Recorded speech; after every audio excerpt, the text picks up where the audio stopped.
looked like they were playing with a lot of intensity.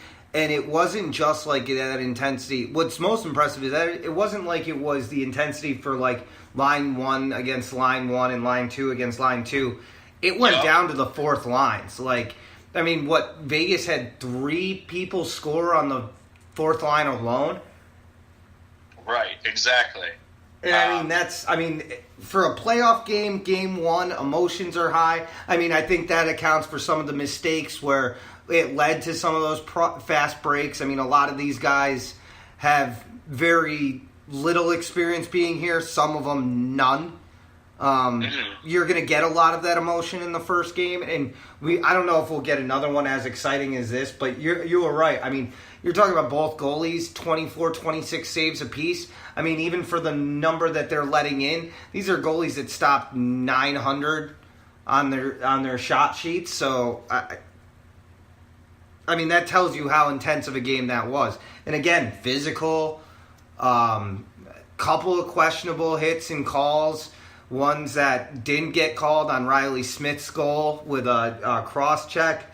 And then Marcia Show's hit with Wilson. I mean, he got tagged for a minor, but that could have easily been a major, especially with his history of that nonsense. Yeah, Wilson's hit was late. In slow-mo, it looks a lot worse than it does in real time, but he still could have pulled back on Marcia, so he didn't. It was an open ice hit. He did get penalized for it, but they did offsetting penalties because there was a cross-check on the other side, but I don't think that one was nearly as blatant and was kind of a retaliation in a lot of ways. So I think that was definitely a blown call. And, the cross-check in the back on the goal scored there by, I think it was Reeves. It was Reeves, not Riley. Riley scored the first one, I think. Right, and that was a huge call, a huge missed call. But other than that, I think the refereeing has been good. They're letting them play. And not letting them get too out of hand. But it was just super fun to watch. I'm so excited for the rest of this final. I think it's just going to be fantastic every game. Well, I think you've got two teams that really, really want to play and really want to play with everything left on the ice. I mean, I don't expect Ovechkin to be that quiet, although I do find it ironic that Ovechkin finally makes it to the Stanley Cup, and out of all the people he has to see in net, it's Fleury. Right. The one guy who's given him such hell throughout his career. But, I mean, if this is what we can expect after Game 1, this is going to be... I mean, even if you're not a hockey fan and not a full-fledged hockey fan, or even if you've never really watched hockey, it seems like the kind of series that there's no way you can't be entertained. Yeah, and it's gonna get more chippy. It was already chippy, and it's Game 1, and normally you don't see that as much. Normally teams are kind of feeling each other out a little bit more, but they were already, dropping these big hits, getting ready to drop the gloves. So I think next game you're going to see at least one fight, and from there it's going to be, the enforcers are really going to need to step up because this is going to get, and the refs I know are going to step in and make sure it doesn't get too bad, but this is going to get pretty violent before the end. Well, both of these teams want it so bad. Oh yeah, I mean both of them are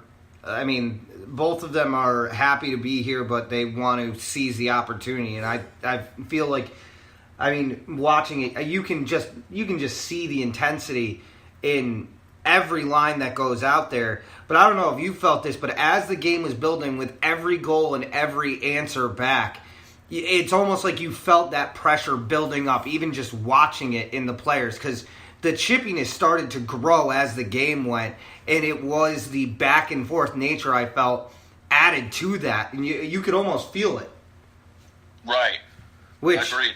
Which is insane because, I mean, it's rare that you get that, especially watching a sport on TV. Usually you can get that sense it being in stadiums and stuff like that, but to experience it while you're watching it at home and not wanting to look away from it, I mean, that just is a testament to how good of a game it was and how good of a series this really could be.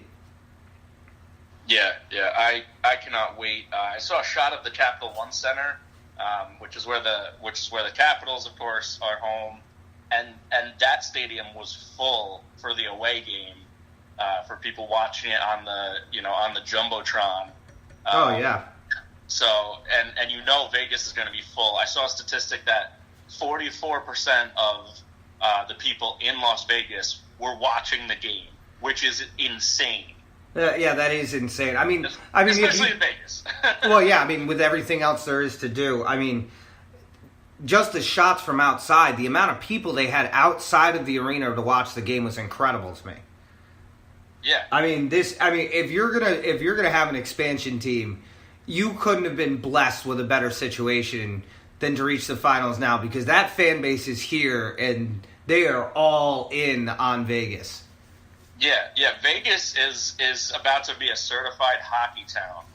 Well, I mean, who's also probably thrilled about this success is probably Oakland and the Raiders. Yeah, I mean, they're going there. They can't wait. Oh yeah, but I mean, it's like Vegas has primed them up for. They're like, all right, let's get our feet wet with this sports. In Vegas, the Knights came out and they're like, no getting our feet wet. We're jumping full on in here. So yeah.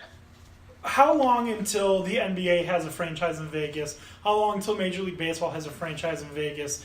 And how long until the entire country legalizes sports betting?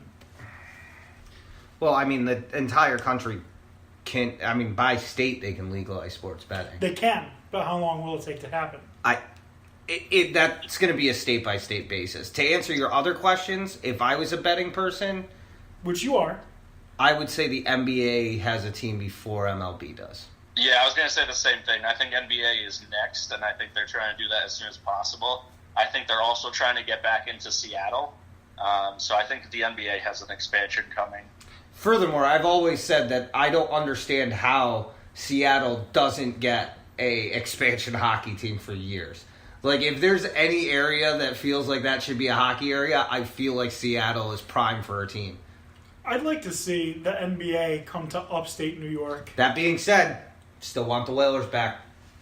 Do you think the NBA could be profitable in like Rochester, Buffalo, like markets they've been in before? I mean, Buffalo has a team. I'm sorry, I'm thinking of NHL, but I was going to make a joke.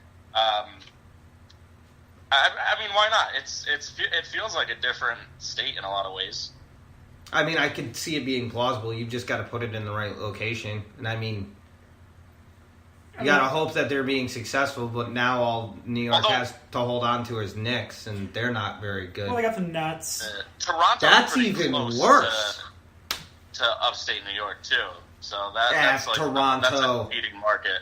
Toronto I'm not talking about North New York. I'm talking about Western New York. I mean, how far is Toronto from Buffalo? Wasn't that where they were considering putting the Bills? Was Toronto or something? Yeah, at one point, but I mean, I don't know. But it would either have to be one of three places: Buffalo, Rochester, and just because they did have a team at one point, maybe Syracuse. I don't know. But I don't think it would be successful. Syracuse NBA team could compete with the Orange.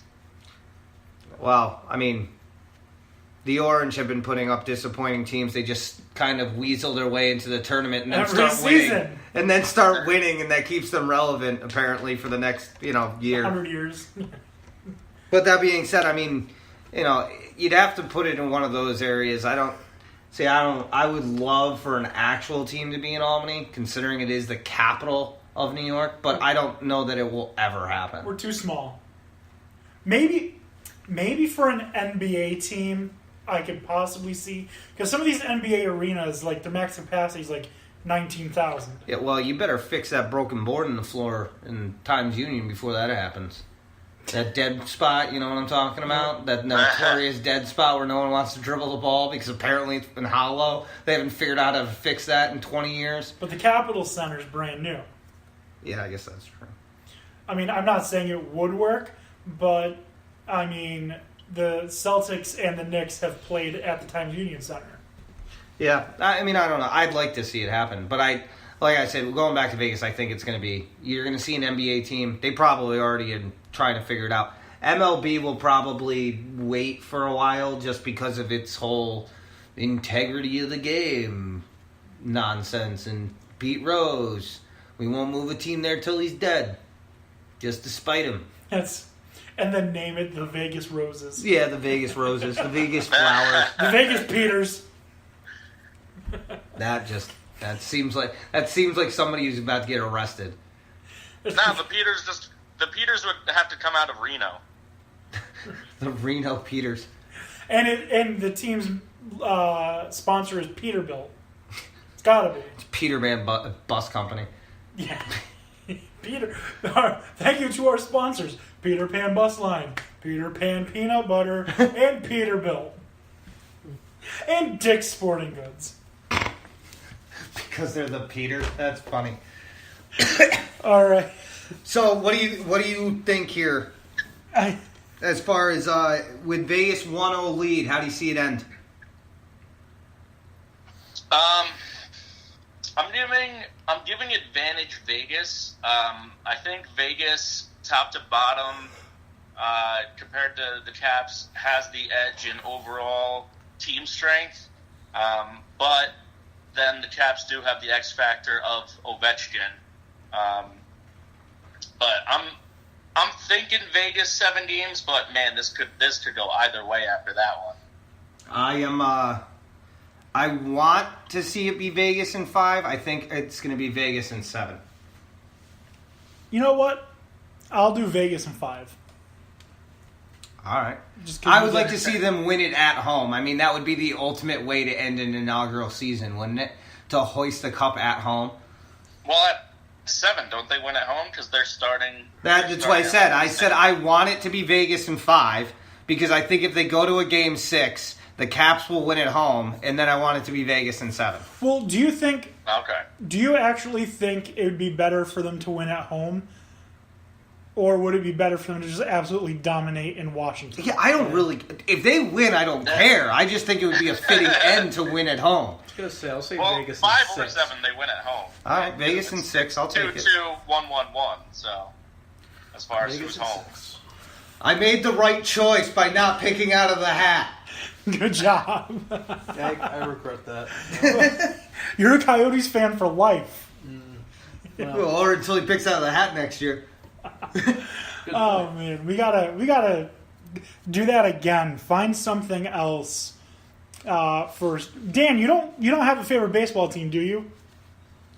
I don't know. What, are you going to trust him to pick out a hat by himself? He'll just pick Nope. ones he wants. Nope. I'll number the teams 1 through 30, 1 through 30 in a random order, and then he'll pick it, and one of you two will reveal who the team is. Whatever the hell you want to do, I don't care. All right, but I'm not gonna root for them though. I'm not going to root for them though. Well, you gotta. I'm gonna root for the exceptions. slow, inevitable death of baseball.